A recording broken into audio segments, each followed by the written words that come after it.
What's up, everybody? Thanks for clicking this video. Thanks for tuning into my channel. If you're new here, I'll introduce myself very briefly. My name is Simon Hill. I'm a Black American from Louisiana. For the past few years, I've been traveling around the world documenting my experiences about what it's like to be Black abroad in different countries. Currently, I'm filming this video in Budapest, Hungary right now.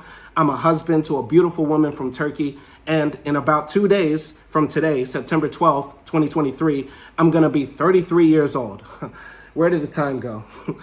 Also, sometimes I make YouTube videos like this. If you've been following my content, you know that occasionally I like to write, record, then post my musings on philosophical topics in videos on this channel. Go check out the playlist with all of those videos on this channel titled Philosophy from a Black Man. But today, rather than writing and recording it, I'm just going to be freestyling it from my mind and talking about Afro-Pessimism, an idea that has terrified me since I found out that it had a name. Though to be honest with you, I've thought about this idea before I even knew the perspective had a term. I found out about Afro-Pessimism through the invisible hand of the YouTube algorithm, which is probably how you found this video if you're not subscribed to this channel already, which you should do.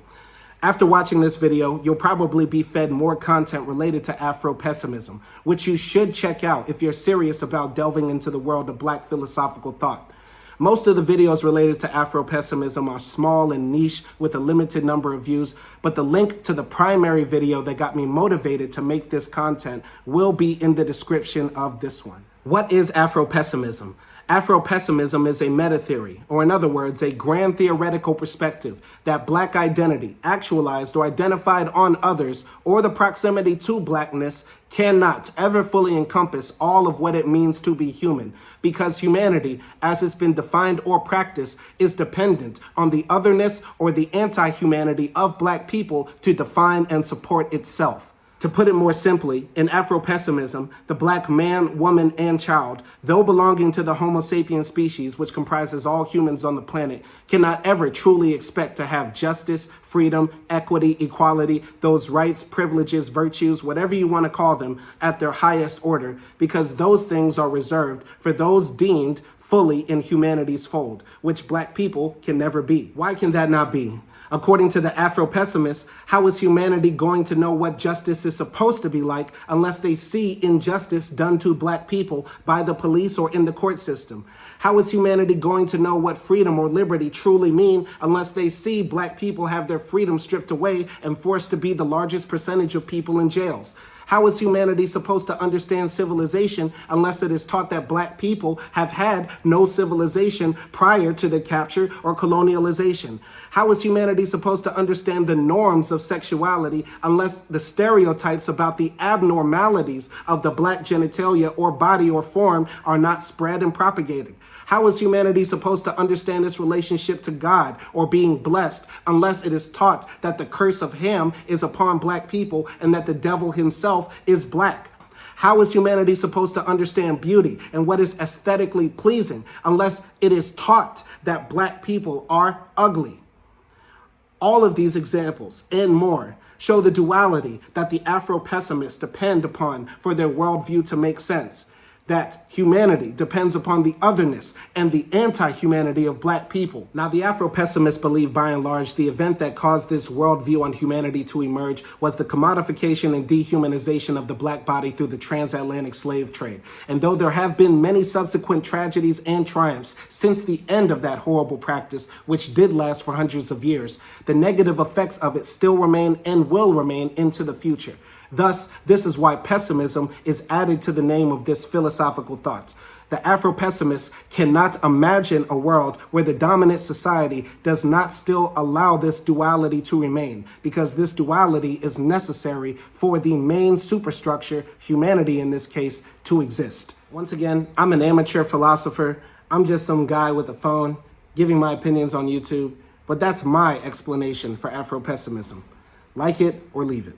Now I'm going to give my opinion about Afro-pessimism. My two initial reactions to finding out about this school of thought were terror and melancholy, and that was primarily for 3 reasons. The first reason is that it validated a concern that I've had in my mind for a long time, which is the question, can we ever truly expect the world to act justly towards us, Black people, when the world does not see us as human, which is a belief I still hold. Secondly, it was sad to see that black philosophers, black intellectuals, black thinkers, much smarter than me, more well-read than me, are pessimistic and hopeless about our future.